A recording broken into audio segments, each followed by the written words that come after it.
संभल, जहां नवंबर 2024 में हिंसा भड़की और पूरे उत्तर प्रदेश को झकझोर दिया।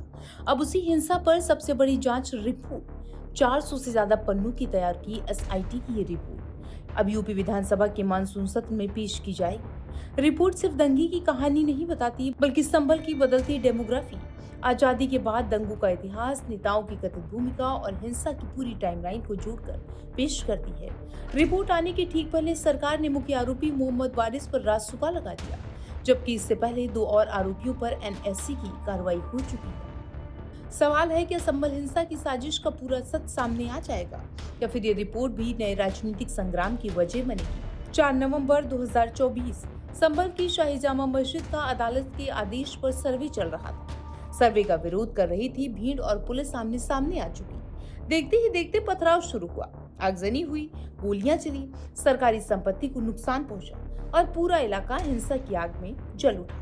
घटना इतनी गंभीर थी कि उत्तर प्रदेश सरकार ने इसके लिए जांच की विशेष टीम गठित की। करीब 1.5 साल तक चली जांच, हजारों पन्नों के दस्तावेज, सैकड़ों video, CCTV footage, mobile location, गवाहों के बयान और तकनीकी साक्ष्यों के आधार पर अब एसआईटी ने अपनी अंतिम रिपोर्ट तैयार कर ली।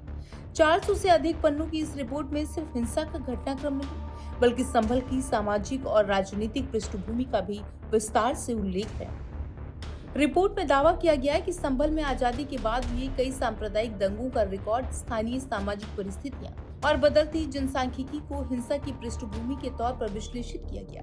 यानी एसआईटी ने ये समझने की कोशिश की कि आखिर वो कौन से कारण थे जिन्होंने इस इलाके को बार बार तनाव की तरफ धकेला।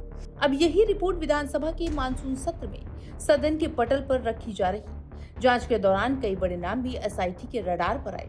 समाजवादी पार्टी के संभल सांसद जियाउर रहमान वर्क ने घंटों पूछताछ की। एसआईटी ने उन्हें हिंसा भड़काने, कथित उकसाऊ बयानों और साजिश रचने के आरोपों में मुख्य आरोपियों में शामिल किया।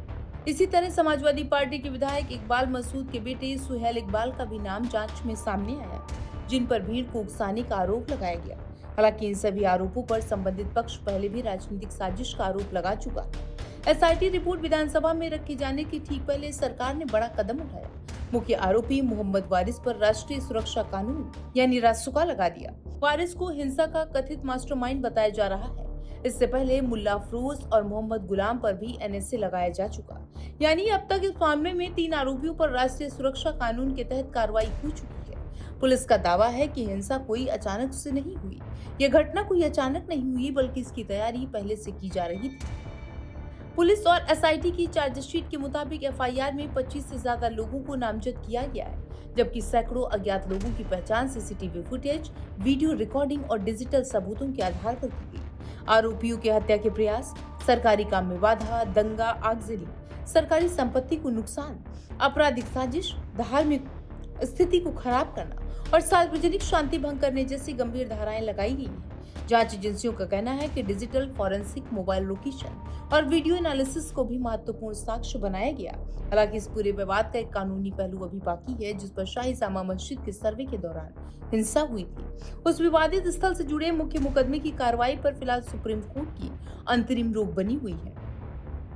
यानी हिंसा की जांच अपनी जगह चल रही है, लेकिन मूल विवाद का अंतिम फैसला अभी न्यायालय के अधीन है। इसी वजह से एसआईटी रिपोर्ट के विधानसभा में पेश होने के बाद राजनीतिक और कानूनी दोनों स्तरों पर बहस तेज हो गई है और इसकी संभावना भी जताई गई थी। संभल हिंसा की जांच अपनी निर्णायक मोड़ पर पहुंच चुकी है। 400 पन्नों की एसआईटी रिपोर्ट, 3 आरोपियों पर रासुका, कई राजनीतिक चेहरों पर गंभीर आरोप और विधानसभा में सरकार का जवाब। अब नजर इस बात पर होगी कि रिपोर्ट में सदन में कैसे बहस होती है, विपक्ष क्या सवाल उठाता है और क्या इस रिपोर्ट के आधार पर आगे और गिरफ्तारियां या नई कानूनी कार्रवाई होती है। क्योंकि संभल की हिंसा अब सिर्फ एक कानून व्यवस्था का मामला नहीं है, बल्कि उत्तर प्रदेश की राजनीति, सांप्रदायिक सौहार्द और न्यायिक प्रक्रिया तीनों के लिए एक बड़ी परीक्षा बन चुकी है।